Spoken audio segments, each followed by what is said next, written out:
साथियों नमस्कार। मैं हूं डॉक्टर अम्बरीश और आप देख रहे हैं टीजीटी पीजीटी जीआईसी प्रवक्ता के लिए असिस्टेंट प्रोफेसर और डी प्लस बी के लिए बीपीएससी टीयर 4 के लिए महत्वपूर्ण प्रश्नों की श्रृंखला, यूजीसी नेट के लिए महत्वपूर्ण प्रश्नों की श्रृंखला। और ये सारे सवाल आपके बहुत ही महत्वपूर्ण होने वाले हैं और एक सवाल में और भी जिस तरह के सवाल बन सकते हैं उस टॉपिक को भी क्लियर करवाने का प्रयास मैं करता हूं। तो चलिए शुरू करते हैं। साथियों, आप वीडियो को लाइक कर दीजिए और कमेंट बॉक्स में आ जाइए और सवालों के जवाब देना शुरू कर दीजिए। अपने मित्रों को भी सूचित कर दीजिए कि क्लास शुरू हो चुकी है, जिससे वो लोग भी इस क्लास का फायदा उठा सकें। तो चलिए सबसे पहले सवाल की तरफ बढ़ते हैं। ये पहला सवाल जो है हम लोगों ने कल देख लिया था। स्त्री पुरुष संबंधों की मनोविश्लेषणात्मक प्रस्तुति करने वाले उपन्यास सूरज का सातवां घोड़ा और गुनाहों को देवता किसने लिखा है। ठीक है, चलिए जितने भी साथी आ चुके हैं सबका स्वागत करते हैं, अभिनंदन करते हैं।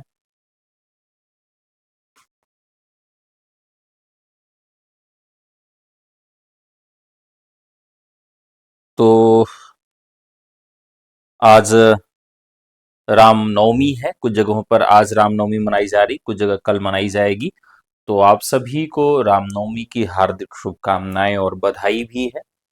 ठीक है, और माता रानी से दुआ करता हूं कि आपको स्वस्थ रखें, प्रसन्न रखें और जल्दी से आपको एक नौकरी मिल जाए जिसके लिए आप तैयारी कर रहे हैं, जिसके लिए आप लगे हुए हैं।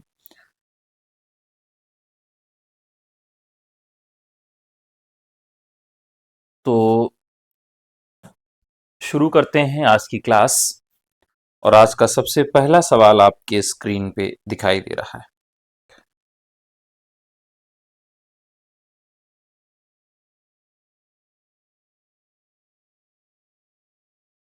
पहला सवाल है, इसका जवाब आप लोगों ने दे ही दिया है। और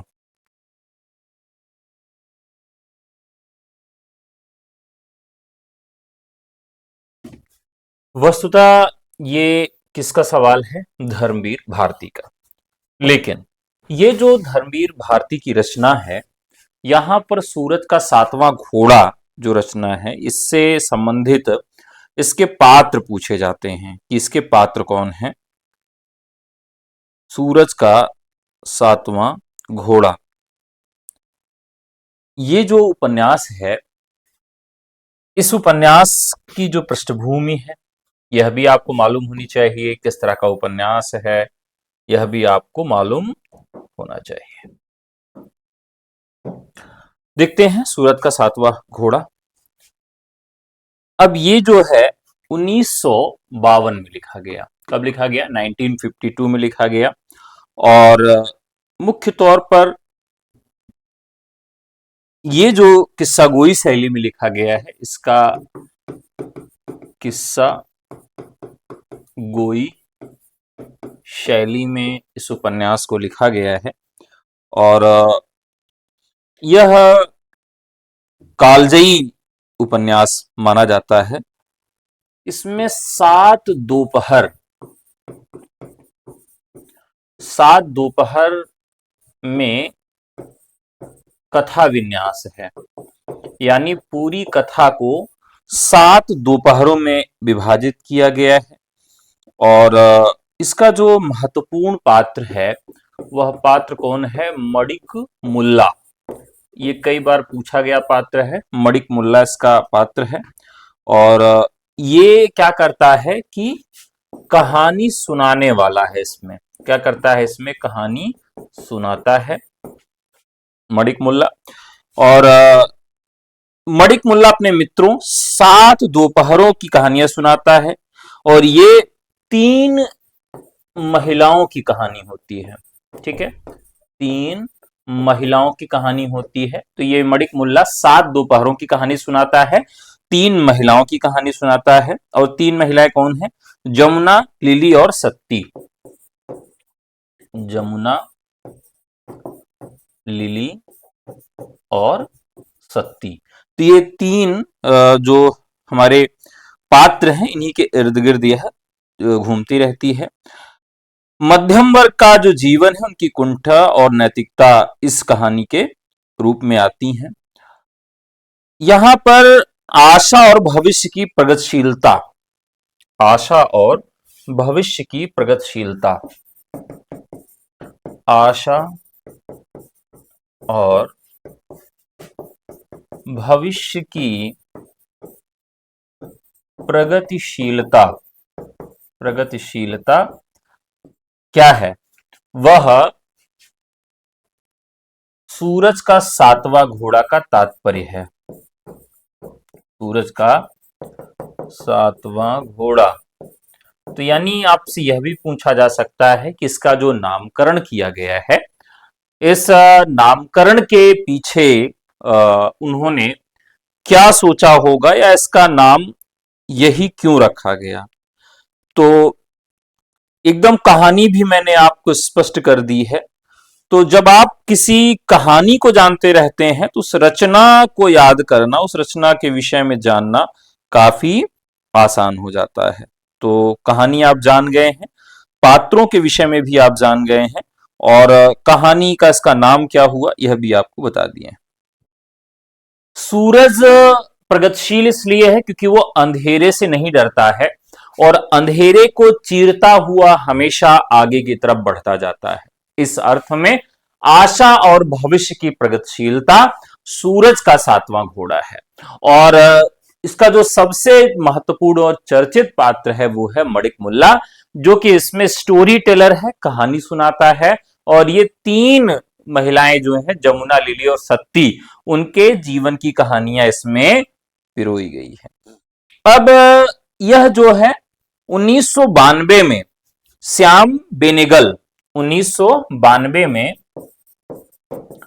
श्याम बेनेगल ने इसी नाम से फिल्म भी बनाई थी, यानी इस पर फिल्म भी बन चुकी है। ठीक है, चलिए आगे बढ़ते हैं। अगला है शिक्षित मध्य वर्ग के कारण यथार्थ का मनोवैज्ञानिक चित्रण करने वाले उपन्यासों पथ की खोज, बाहर भीतर, अजय की डायरी को किसने लिखा है? ठीक है, चलिए देखते हैं।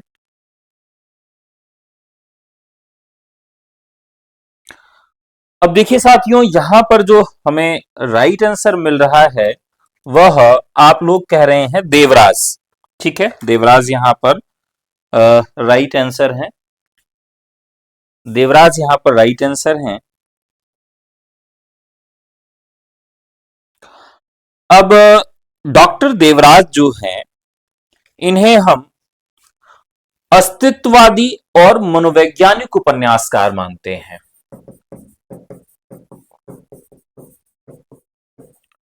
अस्तित्ववादी और मनोवैज्ञानिक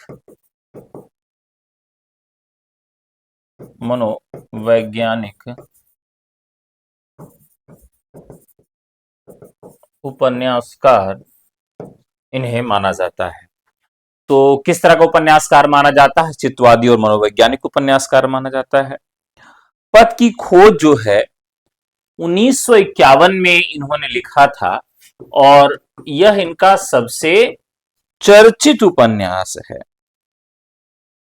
इसमें एक युवक का मानसिक अंतर्द्वंद है, एक युवक का मानसिक अंतर्द्वंद है जो मनोवैज्ञानिक दृष्टिकोण से बहुत ही महत्वपूर्ण है। अजय की डायरी जो इनका उपन्यास है यह भी काफी महत्वपूर्ण है और यह 1960 में लिखा गया उपन्यास है। यह जिसमें आधुनिक जीवन की विसंगतियों को दिखाया गया है। मैं और आप जो है इनका एक उपन्यास है जो कि अजय की डायरी का ही नेक्स्ट पार्ट माना जाता है। बाहर भीतर जो है यह भी इनका 1954 का है और रोड़े और पत्थर भी इनका एक महत्वपूर्ण उपन्यास है। अब हम एक उपन्यास की बात करें, पथ की खोज।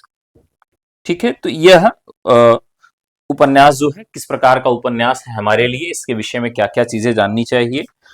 तो यह अस्तित्ववादी दृष्टिकोण पर लिखा गया उपन्यास है और एक युवक का जो मनोवैज्ञानिक द्वंद है, इस कहानी में नायक का द्वंद दिखाया गया है। और तर्क विचार की गहराई इसमें मुख्य है।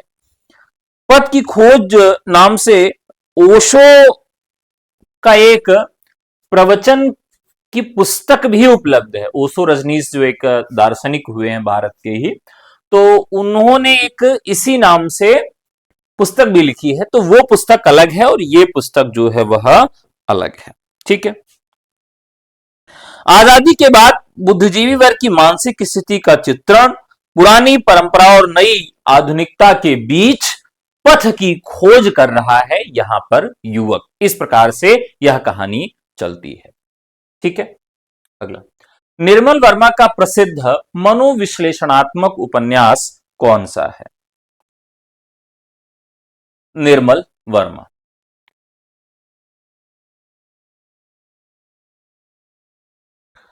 चलिए फटाफट जवाब दीजिएगा। निर्मल वर्मा। देखिए निर्मल वर्मा जो है ये भी काफी महत्वपूर्ण कथाकार हैं और मुख्य तौर पर इनकी कहानियां जो है वो बहुत ही चर्चित और प्रसिद्ध हैं। तो देखते हैं कि वो कौन सी रचना है। दरअसल एक रचना इनकी आती है 1964 में। रचना का नाम क्या हो जाता है? वेदिन। और यह इनका पहला उपन्यास माना जाता है और यूरोपीय परिवेश का चित्रण, यूरोपीय परिवेश का यूरोपीय परिवेश का चित्रण इस उपन्यास में देखने के लिए मिलता है। नई कहानी आंदोलन के पुरस्कर्ता भी माने जाते हैं, स्तंभ में माने जाते, ज्ञानपीठ पुरस्कार भी इनको मिल चुका है। चेकोस्लोवाकिया की राजधानी है प्राग। जो प्राग राजधानी है उस जगह की, उसी राजधानी के ऊपर यह लिखा गया है। क्रिसमस की छुट्टियों के दौरान एक छोटी से वध की कहानी है। इसमें एक भारतीय छात्र है जो प्राग में रहता है, उसकी मुलाकात रायना नाम के एक ऑस्ट्रियाई पर्यटक महिला से होती है। एक पात्र है रायना, कहां की है? ऑस्ट्रियाई। एक ऑस्ट्रियाई महिला जो है उससे इसकी मुलाकात हो जाती है। यहां पर नायक जो है अनाम है और रायना एक महिला है।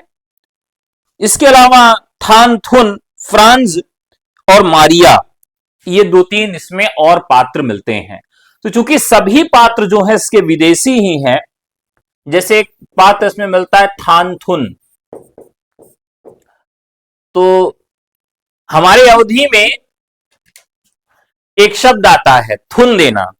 कभी आपने सुना है कि थुन देने का मतलब क्या होता है? थुन देने का मतलब होता है अवधि में कि पकड़ कैसे कूच देना, मतलब मार देना। तो इनका नाम क्या है? थानथुन है। तो थानथुन जो नाम है ये बर्मी छात्र है। फ्रांज, इसमें एक फ्रांज है, यह एक जर्मनी का युवक है। और मारिया, ये इसके पात्र हैं। और कहानी दो लोगों के इर्द गिर्द घूमती है, जो नायक है और जो रायना है। ठीक है। तो ये एक महत्वपूर्ण इनका रचना है। ठीक है। चलिए, कूच देना, ठीक है। अगला, तो यहां पर वेदिन, रचना रचनाकार का कौन सा युग्म सही है? तंतुजाल डॉक्टर रघुवंश, लौटती लहरों की बांसुरी भारत भूषण अग्रवाल, सोया हुआ जल सर्वेश्वर दयाल सक्सेना, सांचा प्रभाकर वाजपेयी। ये आपको बताना है।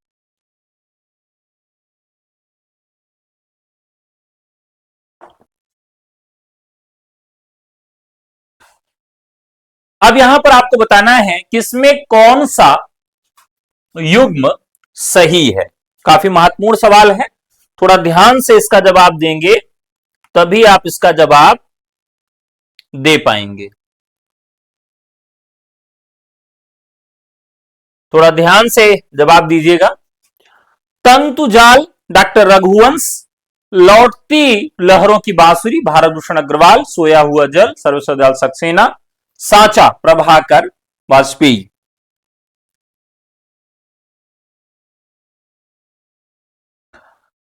चलिए देखते हैं इसमें से कौन लोग सही जवाब दे रहे हैं, फटाफट कमेंट करिएगा जितने भी लोग हैं। प्रश्न संख्या 63, 63। चलिए जल्दी जवाब दीजिए 63 का सही जवाब। लाइक थोड़ा बराबर के, जितने लोग लाइव हैं कम से कम उतने लाइक तो होने ही चाहिए। तो तंतुजाल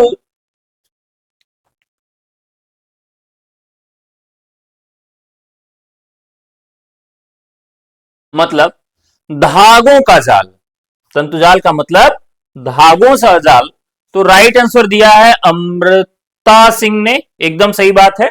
तो यह इसमें सभी सही हैं, इसमें सभी सही है, option D the right answer.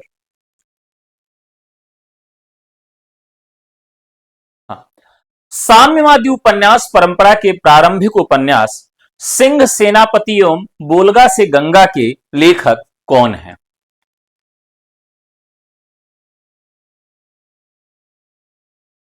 Singh सेनापति काफी महत्वपूर्ण है। अब इसमें एक चीज जो दी गई है, साम्यवादी उपन्यास परंपरा, ठीक है।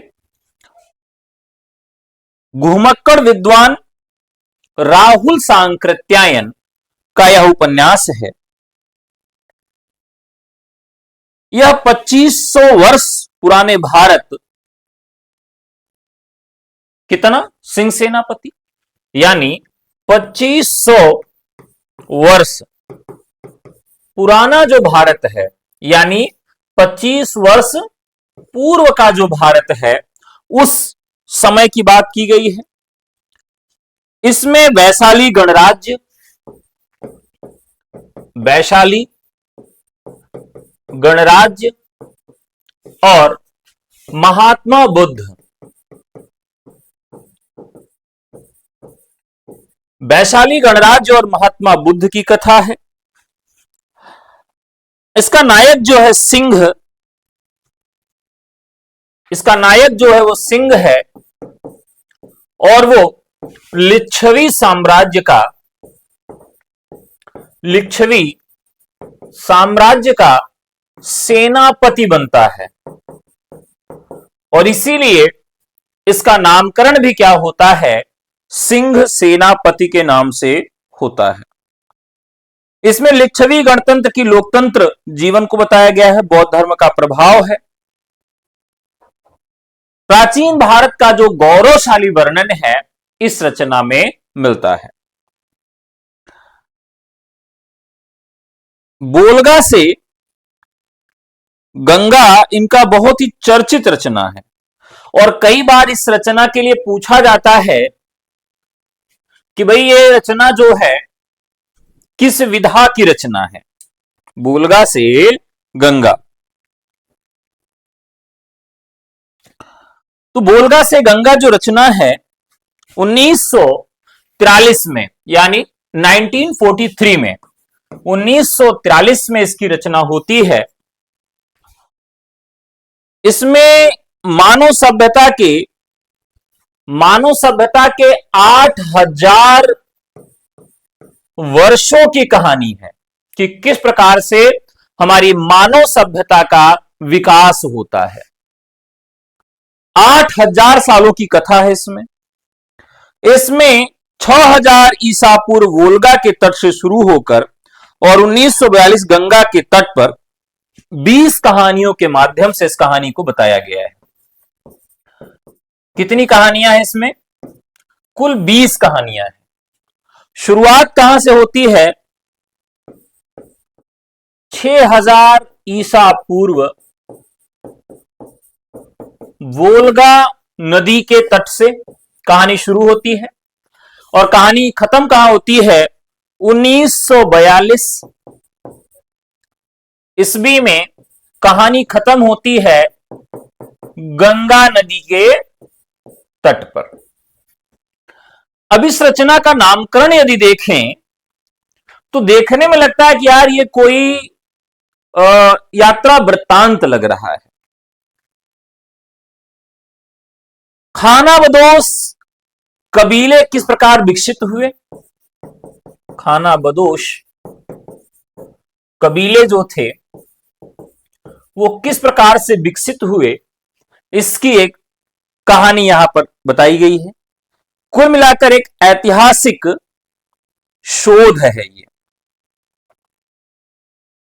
इसमें कुल 20 कहानियां हैं, लेकिन कुछ प्रमुख कहानियां ऐसी हैं जिनको आप जानते रहिए। एक कहानी इसमें निशा है, एक कहानी है आम्रपाली। अब यह इसी उपन्यास के भीतर की कहानी है। नागदत्त और शुमाना, तो ये कुछ कहानियां हैं जो इसमें काफी महत्वपूर्ण हैं। और यह उपन्यास भी किस्सा गोई शैली के माध्यम से लिखा गया है, तो आप इसे कहानियों का संग्रह भी कह सकते हैं और उपन्यास भी इसे कहा जाता है। ठीक है, चलिए आगे बढ़ते हैं। दादा कामरेड, देशद्रोही, पार्टी कामरेड जैसे उपन्यासों में अपने और समय और समाज की समस्याओं के मार्क्सवादी समाधान तलाश करने का उपक्रम करने वाले लेखक कौन हैं? चलिए, तो देखिए यहां पर एक लेखक है जिन्हें हम यशपाल के नाम से जानते हैं। यशपाल। अब इनके सारे उपन्यास बहुत महत्वपूर्ण हो जाते हैं। दादा कामरेड, दादा कामरेड जो इनका उपन्यास है, एलटी मैथ और हिंदी का फॉर्म साथ में ही आएगा, परेशान मत होइए।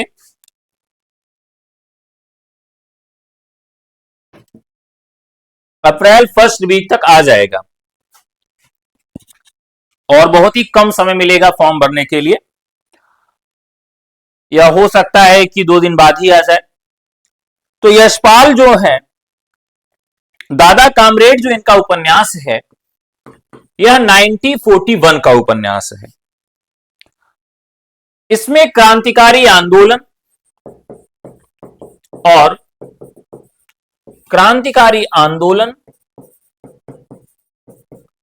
और मार्क्सवाद की गाथा को रखा गया है। इस कथानक का जो नायक है उसका नाम क्या है? हरीश। कथानक का नायक जो है वो हरीश है। क्रांतिकारी युवक है जो पुलिस से बचकर भाग रहा है, और दादा एक वरिष्ठ क्रांतिकारी नेता है जिसके संपर्क में आता है। व्यक्तिगत प्रेम और देश के प्रति कर्तव्य के बीच यहां पर टकराहट होती है। ठीक है, नारी पात्र और यौन नैतिकता, यह भी यहां पर काफी महत्वपूर्ण ढंग से आया गया है। नारी पात्र और यौन नैतिकता, यह भी इस उपन्यास के केंद्र में है। क्रांतिकारी जीवन का यथार्थ भी आया है। और इस उपन्यास के लेखन के बाद, इस उपन्यास के लेखन के बाद दादा यानी यशपाल के ऊपर अश्लीलता का भी आरोप लगा था। अश्लीलता का आरोप भी इनके ऊपर लगाया गया था इनकी कथा पर। उन्होंने प्रेम और काम संबंधों पर बहुत ही बेबाकी पर लिखा था।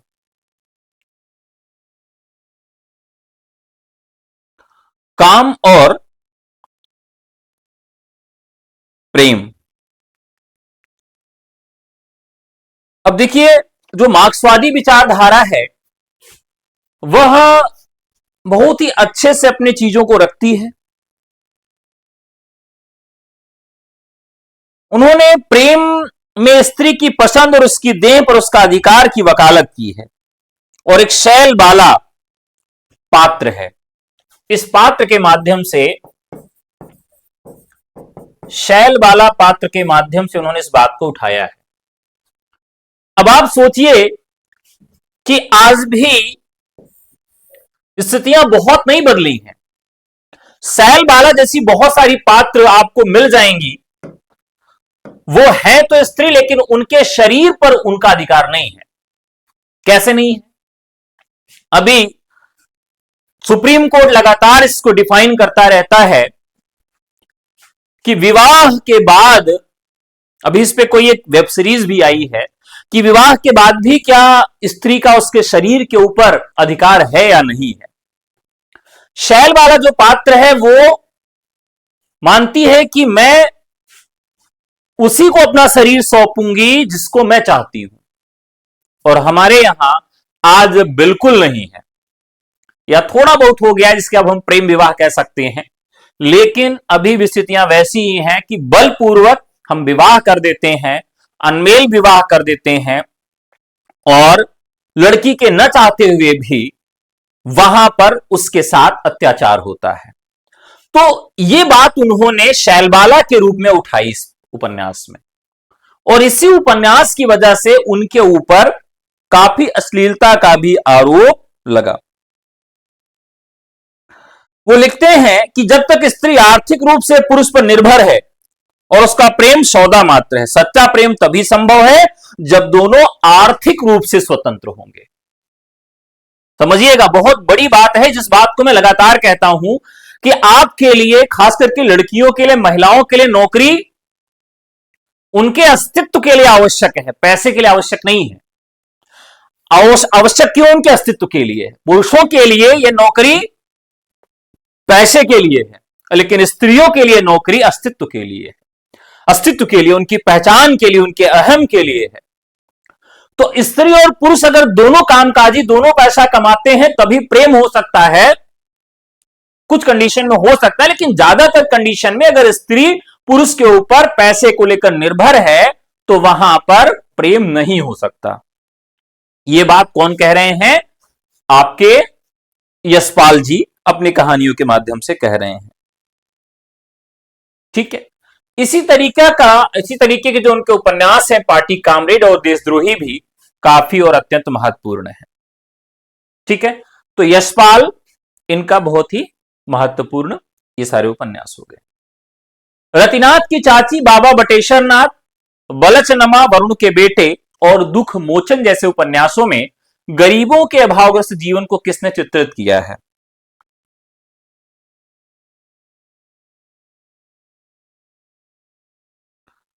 रतिनाथ की चाची। अब ये उपन्यास का अगर आप नाम ही पढ़ लीजिए तो काफी कुछ क्लियर हो जाता है कि इस उपन्यास में होगा क्या ऐसा। नाम क्या है? रतिनाथ की चाची, नागार्जुन। ये कुल मिलाकर इसे हम आंचलिक उपन्यास की श्रेणी में भी रख सकते हैं। मिथिला बिहार की जो पृष्ठभूमि है, मिथिला बिहार की जो पृष्ठभूमि है इस उपन्यास के केंद्र में है। इसमें रतिनाथ की जो चाची है वो कौन है? गौरी। रतिनाथ की जो चाची गौरी है उसी के इर्द गिर्द ये पूरी कहानी चलती है। अब जैसे एक आत्मकथा की चर्चा में लगातार करता हूं, आत्मकथा कौन सी है? कौशल्या बैसंत्री की दोहरा अभिशाप। अभिशाप। तो देखिए, पहली चीज, इस समाज में स्त्री होना ही एक अभिशाप है। पहला अभिशाप क्या है? स्त्री होना। और दोहरा अभिशाप क्या है? कि दलित स्त्री होना। यानी दलित स्त्री होना इस समाज में दोहरा अभिशाप है। कौशल्या बैसंत्री का ये जो आत्मकथा है दोहरा अभिशाप, ये इसी की तरफ इशारा करती है। लेकिन जो मिथिला की गौरी है ये विधवा है, यानी स्त्री होना एक अभिशाप है, और उसके साथ ही यदि वो विधवा है तो वो दोहरा अभिशाप है। देखिए, हमारे यहां का जो सिस्टम है वो किस तरह का सिस्टम है कि जैसे ही लड़की का विवाह करके वो घर आती है तो उसे एकदम पर्दे के अंदर डाल दिया जाता है, उससे सारी चीजें छुपाई जाती हैं, उससे कभी सलाह नहीं ली जाती, उससे कभी सलाह दी नहीं जाती, मतलब बिल्कुल उसको काट के रखा जाता है। और कभी वो सामने भी आना चाहे तो उसको डांट के भगा दिया जाए, हट जाओ, महिला हो, तुमको क्या मालूम इससे क्या मतलब है, मर्दों की बात चल रही है। वहां वो मर्द बन जाता है। और जब वो पांव फैलाए, हाथ फैलाए, उड़ जाता है उसका प्राण, तब उसी महिला को दो बातों पर रोना आता है। पहली बात यह होती है कि मुझे तो कुछ मालूम ही नहीं है कि मुझे आगे की जीवन को कैसे जीना है, संपत्ति कहां है, खेत कहां है, कौन निर्णय लेता है, उसको कुछ नहीं मालूम है। और दूसरा, वो अपने पति के लिए रोती है। सोचिए जरा कि अगर वही पति उसके साथ सारी चीजों को साझा करता तो केवल वो पति के लिए रोती, वो इन सारी चीजों के लिए नहीं रोती। तो साथियों, ये गौरी जो है, ये पात्र रतिनाथ की चाची के रूप में यहां पर चित्रित की गई है। रतिनाथ की चाची, और रतिनाथ क्या है, उसका भतीजा है। विधवा जीवन का यथार्थ इसमें दिखाया गया है, सामाजिक कुरीतियों पर प्रभाव भी है। और जनता का कवि कहते हैं नागार्जुन, इसीलिए उन्होंने इस बात को रखा है। एक उपन्यास इनका है बलचनमा, यह भी काफी महत्वपूर्ण है। बलचनमा जो उपन्यास है, यह 1952 का उपन्यास है। पूछा जाता है कि इनमें से कौन सा उपन्यास जो किसान जीवन से संबंधित है।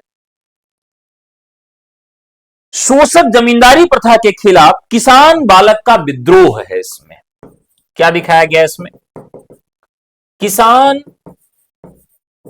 बालक का विद्रोह है।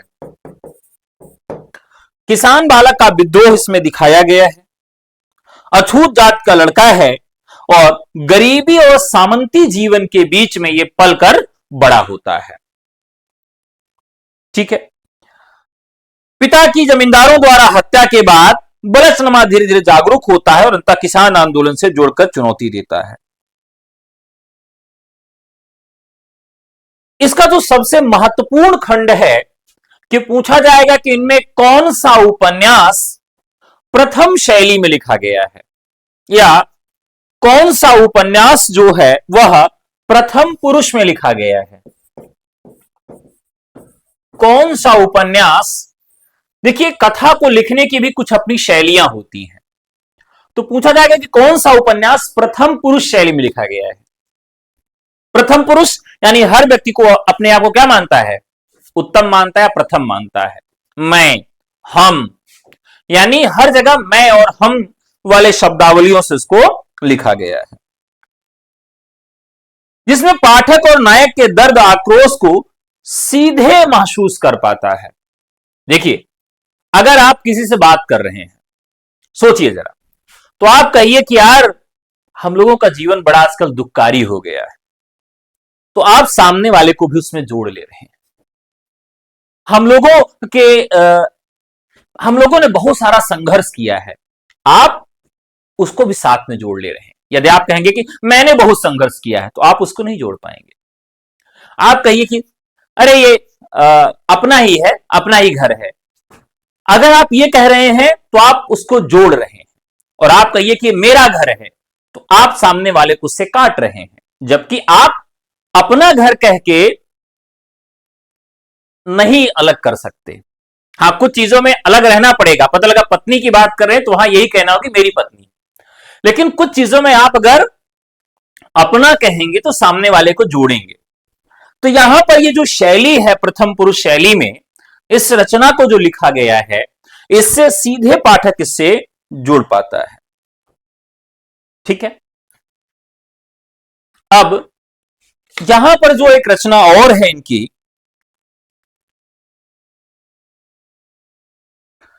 वरुण के बेटे, यह भी काफी महत्वपूर्ण है। अब वरुण क्या है, 1956, यानी एक नदी है वरुणा, और इसके आसपास जो लोग रहते हैं वो उसके बेटे के समान है। और इसके आसपास कौन रहेंगे, मछुआरे रहेंगे।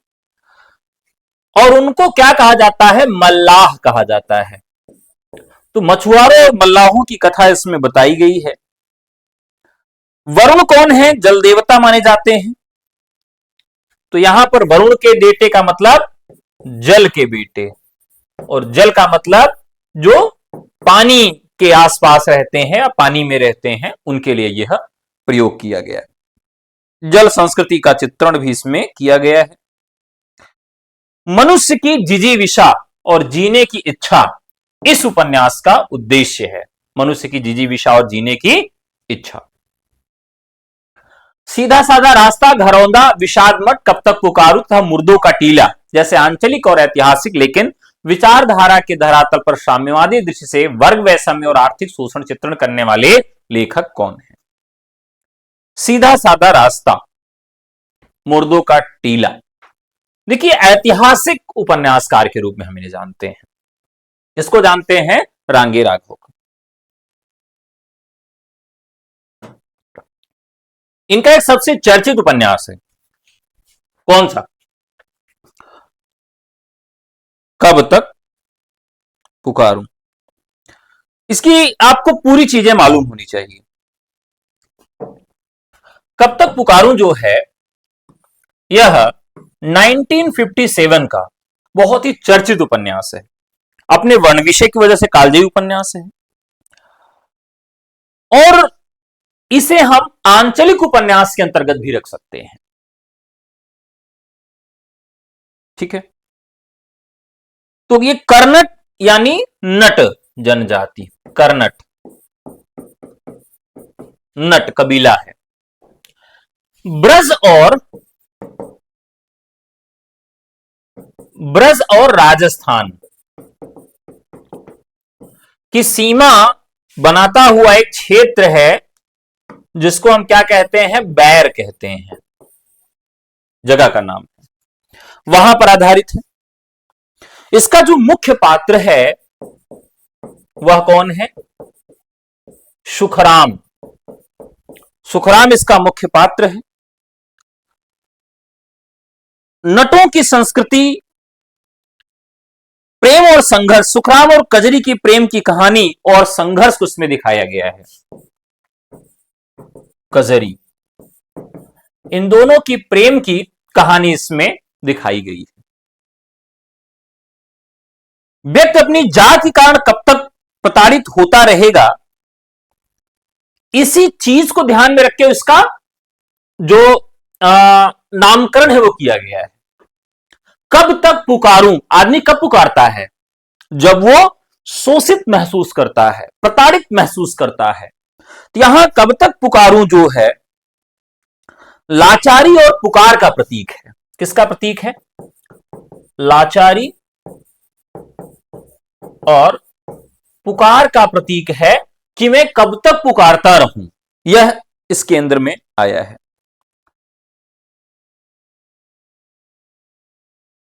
अब जो यह उपन्यास है,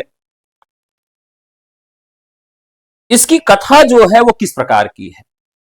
तो एक पेशा होता है, पेशा का नाम क्या है? जयराम पेशा। जयराम पेशा को सुप्रीम कोर्ट ऑफ इंडिया ने बैन कर दिया था। कजरी सुंदर है और कला प्रवीण है, लेकिन नट समाज की रीतियां और मजबूरियां उसके प्रेम में आड़े आती है। सुखराम ये चाहता है कि मैं अपनी कजरी को अपनी प्रेमिका और पत्नी, केवल पत्नी बना के ही मैं रखूं, लेकिन उस समाज की जो व्यवस्था है कि आपको जमींदारों के यहां उनको खुश करने के लिए भी अपने पत्नी, अपनी बेटियों को भेजना पड़ेगा, क्योंकि वो सामाजिक नियम के रूप में स्थापित हो चुके हैं। सुखराम पढ़ना लिखना चाहता है, समाज की मुख्य धारा में शामिल होना चाहता है, और वो चाहता है कि मैं कोशिश करके पढ़ लिख के मुख्य धारा में शामिल हो जाऊं, लेकिन यह समाज स्वीकार नहीं करता है। कजरी का चरित्र बहुत त्रासद है, अपनी देह और कला का सौदा करना पड़ता है, और परिवार और समाज की आजीविका जो है उसी पर टिकी हुई है। अब आप देखिए, अगर आप कभी भी नेपाल गए हो, नेपाल आप जाइए, भूटान जाइए, इसी तरीके से आप थाईलैंड जाइए, ठीक है। ये कुछ ऐसे देश हैं जहां पर पैसे कमाने का और घर चलाने का जो मुख्य दारोमदार है वो स्त्रियों के ऊपर है। मैं नेपाल गया तो वहां पर मैंने देखा कि जितनी भी शॉप्स हैं, जितनी भी दुकानें हैं, उस पे सब स्त्रियां बैठी हुई हैं और पुरुष क्या कर रहे हैं, दारू पिए हैं और ताश खेल रहे हैं। तो वहां पर स्त्रियों को मैंने देखा कि वो पैसा कमा रही, इसलिए वर्चस्व में है। तो ये जो कब तक पुकारू उपन्यास में जो जयराम पेशा है, जयराम पेशा में भी पुरुष क्या है, इसी तरह से वो निठल्ला है, इससे कोई मतलब नहीं है, क्योंकि अपनी देह को बेचकर वहां की स्त्रियां उस घर का खर्च चलाती हैं। तो यह जो प्रथा है, इसको एक सामाजिक संस्कृति बना लिया गया था और इसीलिए सुप्रीम कोर्ट ऑफ इंडिया ने इसको क्या कर दिया, बैन कर दिया कि अब ये नहीं हो सकता है। जात की पहचान भी इसमें मुख्य रूप से आती है। तो ये काफी महत्वपूर्ण उपन्यास है, इसे आप जरूर मौका मिले तो आप पढ़िए भी। मुर्दों का टीला, देखिए यहां पर मैं चाहूं तो केवल उत्तर बता के आगे बढ़ सकता हूं, लेकिन मैं सोच रहा हूं कि अगर आप थोड़ा सा उपन्यास के विषय में जानते रहेंगे तो उससे जुड़ाव हो जाएगा। अब आपको मैं इसे बता दूं, कब तक पुकारो उपन्यास रांगे राघव का, चलिए आगे बढ़िए, तो आप इस उपन्यास से कभी जुड़ नहीं पाएंगे। इतनी सारी चीजें मैंने आपको बता दिया, एक भी चीज आपके दिमाग में अगर रहेगी तो यह सवाल कभी भी गलत नहीं होगा। मुर्दों का टीला, अब मुर्दों का टीला कहां लगेगा, जो सभ्यता नष्ट हो चुकी है, समाप्त हो चुकी है, वहीं पर मुर्दों का टीला लगेगा।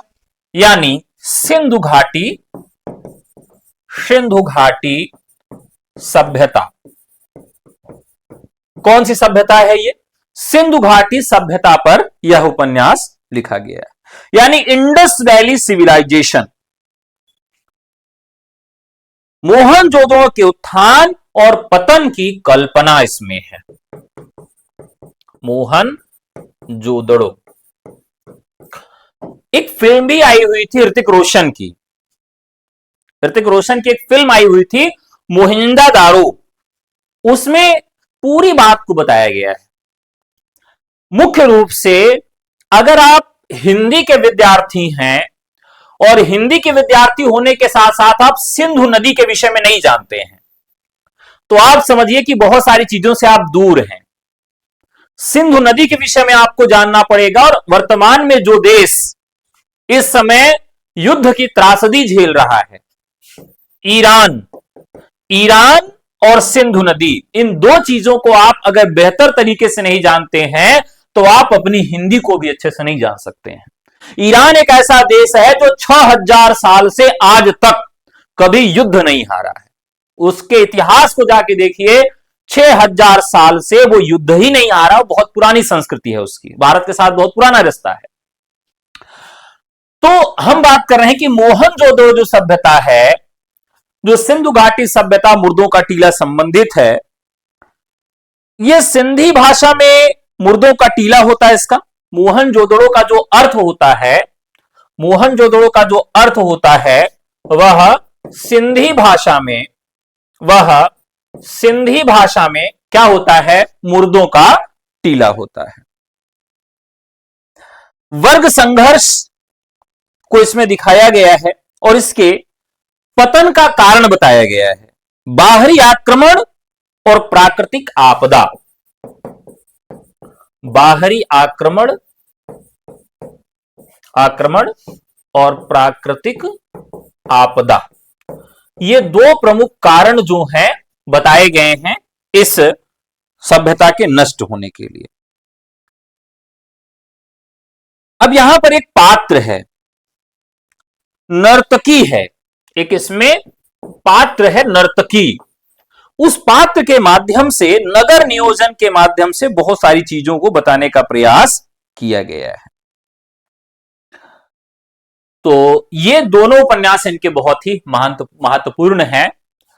एक उपन्यास और इनका है जो घरौंदा है, यह भी काफी महत्वपूर्ण है। देखिए, कभी भी आपको समय मिले तो कुछ रचनाएं ऐसी हैं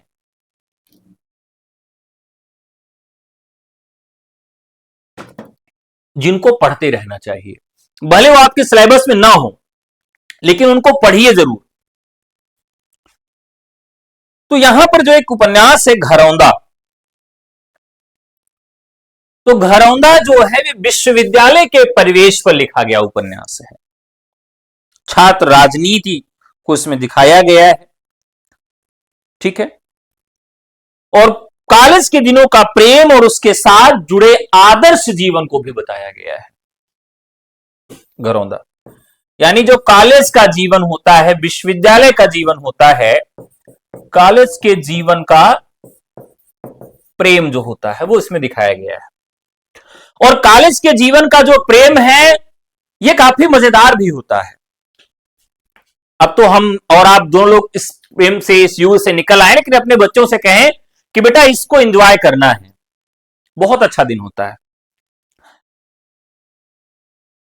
कॉलेज के टाइम पे, विश्वविद्यालय के दिन में तो मुझे बड़ा लगता था कि कितना अच्छा नंबर आ जाए, और ये रहता था कि भाई एकदम स्ट्रिक्ट बने रहना है, मतलब सख्त लौंडा टाइप का। लेकिन एक मन में रहता था कि चलो यार अगर 2-4 लड़कियां रहे जीवन में, फोन पे बात हो और सब लोग साथ में बैठ के खाना खाएं या लॉन में कुछ देर बैठें, लेकिन ये हो नहीं पाता था। आप किसी से बात ही नहीं करेंगे तो कैसा होगा। मेरी नोट्स सब लोग बहुत लेते थे, तो मैं क्या करता था कि अपने नोट्स में मोबाइल नंबर लिख देता था कि भाई कम से कम 2-4 लोगों के पास जाएगा तो हो सकता है एक आध दो कॉल आ जाए। 2-4 कॉल्स आई भी, लेकिन उस तरह से मामला बना नहीं। लेकिन इस उपन्यास में, घरौंदा में, विश्वविद्यालय की जो राजनीति है, कॉलेज का जो जीवन है, इसको भी बहुत अच्छे से दिखाया गया है। मार्क्सवादी और समाजवादी जीवन, इसको भी इस उपन्यास के केंद्र में रखा गया है, तो इस प्रकार से बहुत ही महत्वपूर्ण हो जाता है। मशाल, गंगा मैया, सती मैया का चौरा, यह किसके उपन्यास हैं? देखिए, जैसा नाम है वैसे इनके उपन्यास है,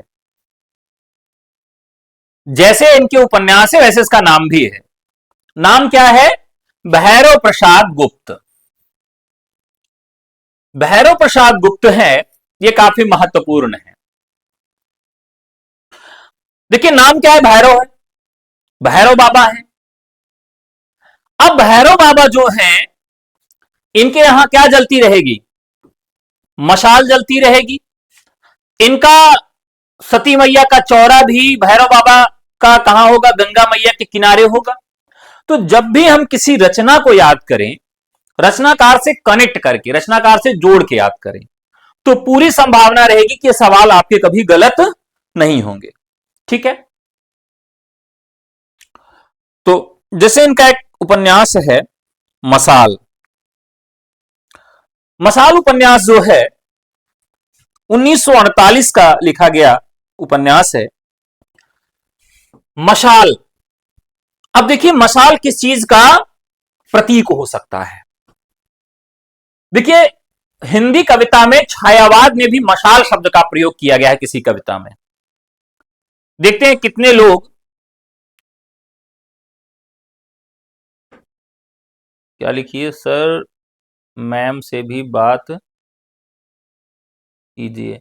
अरे यार, मैम ही रही होती तो शादी विवाह हो गया होता अभी तक, अकेले थोड़ी टहलते। क्या कहें, कुछ गलतियां हुई है जीवन में, सबसे होती हैं, हमसे भी हुई हैं, कोई बात नहीं।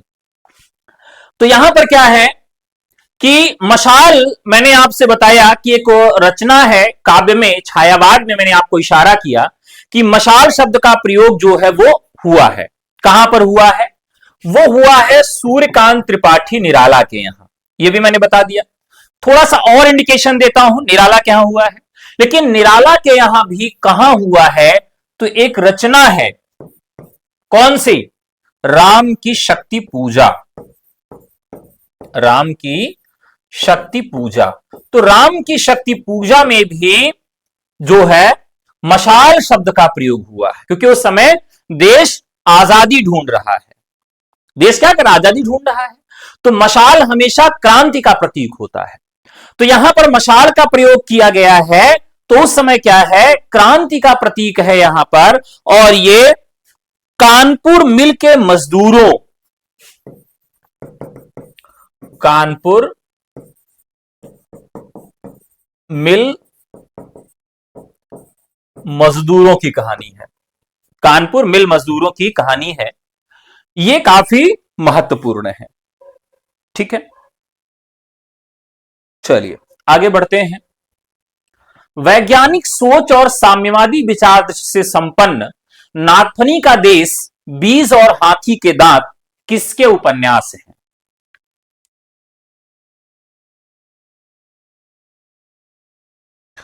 नागफनी का देश,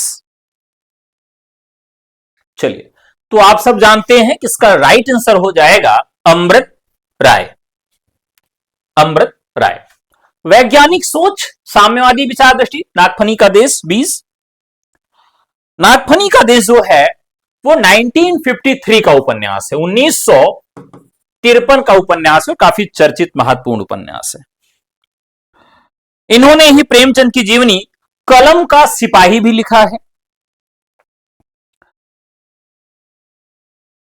अब देखिए जो नागफनी होता है, नागफनी का देश, अब यहां कह दें कि आम का देश तो बड़ा रसाल होता है, बबूल का देश बड़ा कांटे वाला होता है, ठीक उसी प्रकार से जो नागफनी है वो बड़ा कटीला होता है, इसीलिए इसका नामकरण किया गया। शुष्क, संवेदनहीन और जटिल आधुनिक समाज का प्रतीक यहां नागफनी बताया गया है। मध्यवर्गीय समाज, प्रेम की विफलता और महानगरी जीवन, इस उपन्यास के केंद्र में ये सारी चीजें आपकी मिलती हैं। इसमें बताया गया है कि आधुनिकता में आधुनिक प्रेम और जटिल हो गया है, आधुनिक प्रेम बहुत ही ज्यादा क्या हो गया है, जटिल हो गया है। जटिल क्यों हो गया है, थोड़ा समझिएगा। पहले एक व्यक्ति बहुत ही कम लोगों से मिलता था, मतलब उसकी जो लोगों से बातचीत होती थी बहुत ही कम लोगों से, एक लोग या दो लोग पूरे जीवन काल में आते थे, उसी में से वो एक दो को चुन लेता था। आज ऑप्शंस बहुत ज्यादा हैं, लड़की के पास भी और लड़के के पास भी। और एक शब्द इसमें बहुत महत्वपूर्ण तरीके से आता है, क्या कि मुझे समझने वाला। मतलब वो व्यक्ति क्या किया जा रहा है, चाहे पुरुष हो चाहे स्त्री हो, अपने आप को बहुत जटिल बनाता जा रहा है और वो ये अपेक्षा रख रहा है कि उसको कोई समझने वाला मिल जाए, चाहे सपनों की राजकुमारी हो या चाहे सपनों का राजकुमार हो, कोई समझने वाला मिल जाए। लेकिन अपने व्यक्तित्व को बहुत जटिल करता जा रहा है और इतने सारे लोग उसके जीवन में हैं, आते जाते रहते, बड़ा कंफ्यूज है कि राइट पर्सन कौन है। तो ये जो आधुनिक युग की त्रासदी है, प्रेम और आधुनिकता, आधुनिक प्रेम की जटिलता को इसमें दिखाया गया है। आजादी के बाद भारत में जिस प्रकार का मोहभंग होता है यह भी दिखाया गया है।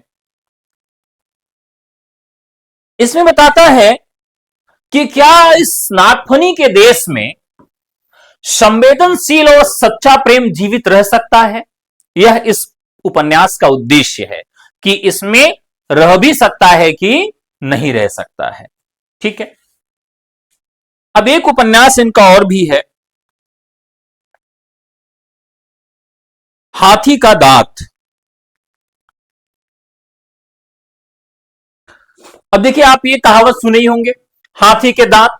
हाथी के दांत दिखाने वाले कुछ और होते हैं और खाने वाले कुछ और होते हैं। हाथी का दांत जो है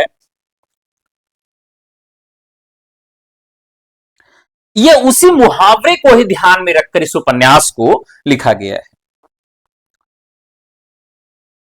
यहां पर सामाजिक चेहरे को उजागर किया गया है कि जो सामाजिक चेहरा है वो दिखाने वाला कुछ और है और वास्तविक कुछ और है। मध्यवर्ग का जीवन है और यथार्थवादी शैली में इसको लिखा गया है।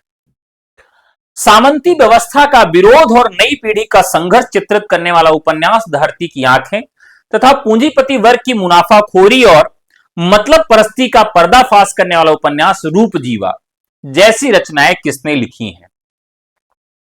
रूप जीवा।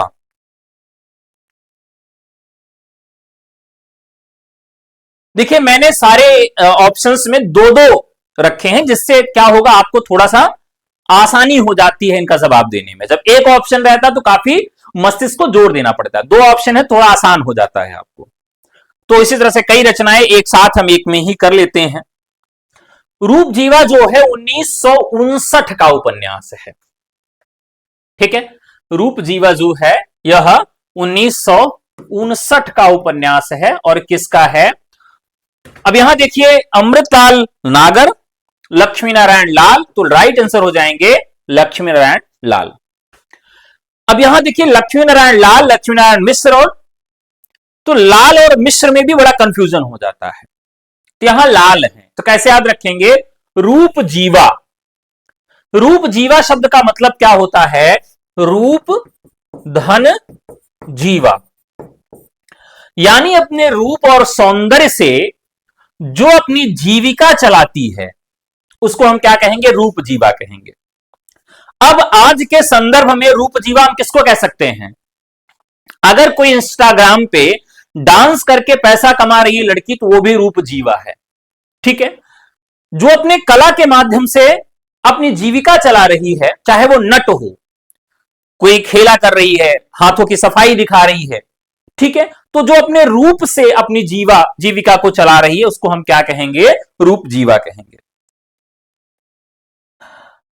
अब यह उपन्यास जो है मुख्य रूप से यह उपन्यास वेश्या जीवन पर आधारित है। किस पर आधारित है? वेश्या जीवन पर यह उपन्यास आधारित है। और इसकी नायिका कौन है? इसकी नायिका जो है उसका नाम भी क्या है? छबीली। देखिए एक शब्द शायद ही आप लोगों ने सुना हो, मुझे लगता है कि आप लोगों के यहां जरूर प्रयोग किया जाता होगा, छैला और छैली। छैला, तो एक शब्द आता है छैल छबीला। क्या आता है? छैल छबीला शब्द आप लोगों ने जरूर सुना होगा। तो यहां इसका नाम क्या है? छबीली नाम है। रूप जीवा है, वेश्या है, छबीली, जिसके उतार चढ़ाव भरे जीवन और गरिमा को दिखाया गया है।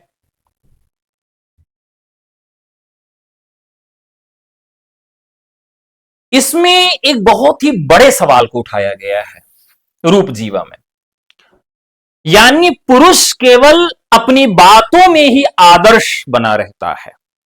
जैसे कबीर दास का एक दोहा है कि दिन को रोजा रहत, रात को हनत है गाय।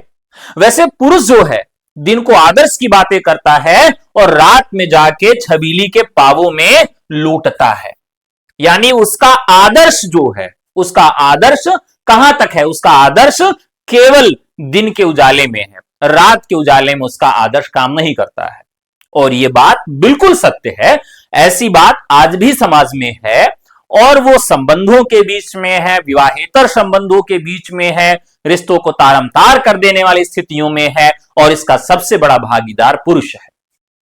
और ये पुरुष ऐसे ही नहीं बना है, उसके पीछे महिलाओं का सबसे बड़ा हाथ है, एक मां के रूप में, एक बहन के रूप में। तो हमारे घर में माता और बहन की सबसे बड़ी जिम्मेदारी है कि वो अच्छी पेरेंटिंग करें, अच्छे भाव अपने बच्चों के परिवार में भरें, जिससे वो आगे चलकर इस धारणा को आगे विकसित कर सकें। हम दूसरे से अपेक्षा करते हैं लेकिन अपने घर के बच्चों की पेरेंटिंग अच्छी नहीं करते हैं, जिसकी वजह से समस्या आ रही है। तो यहां पर दिखाया गया है नारी स्मिता और दोहरा चरित्र, यह उपन्यास का प्रमुख केंद्र यहां पर दिखाया गया है। ठीक है, तो यह काफी महत्वपूर्ण उपन्यास है। आगे बढ़ते हैं। सारा आकाश, उखड़े हुए लोग और कुल्टा, शाह और मात के लेखक कौन हैं? हाँ, एक गाना याद आ गया, छैल छबीला मेरा बालम। अच्छा, वो मेरे बालम है चौकीदार, नहीं, कौन सा गाना आया था हरियाणवी में? अच्छा, वो तो जिप्सी वाला गाना था कि मेरे बालम चलावे जिप्सी, वो जिप्सी वाला था गाना। तो थोड़ा सा ट्रेंड चेंज हो गया था, नहीं तो बजट बहारन हमार गोरिया के बैठ जाए गाना आया था, टाटा सोमो पर आया था, टेम्पू पर गाना आया, बुलेट पर राजा जी चला हमका घुमा दिया बुलेट पे। तो जहां की जैसी संस्कृति होती है वैसी उस वहां के गीत में गाड़ियां भी आती हैं। अब बिहार थोड़ा सा गरीब राज्य है तो उनके यहाँ टेम्पू, ब्लोरो, टाटा सोमो, ये सारी गाड़ियां आती हैं गाने में। और आप हरियाणा में चले जाइए तो फरारी आ रही है, जिप्सी आ रही, थोड़ा महंगी गाड़ियां आती। तो ये वहां का सांस्कृतिक वैभव भी उस गाने में हमको देखने के लिए मिल जाता है। सारा आकाश उखड़े हुए लोग, कुल्टा शाह और मात के लेखक कौन है? काफी महत्वपूर्ण है। सारा आकाश काफी चर्चित है। सारा आकाश राजेंद्र यादव का है, काफी चर्चित रहे हैं और इन्होंने हंस पत्रिका का संपादन भी किया था, राजेंद्र यादव।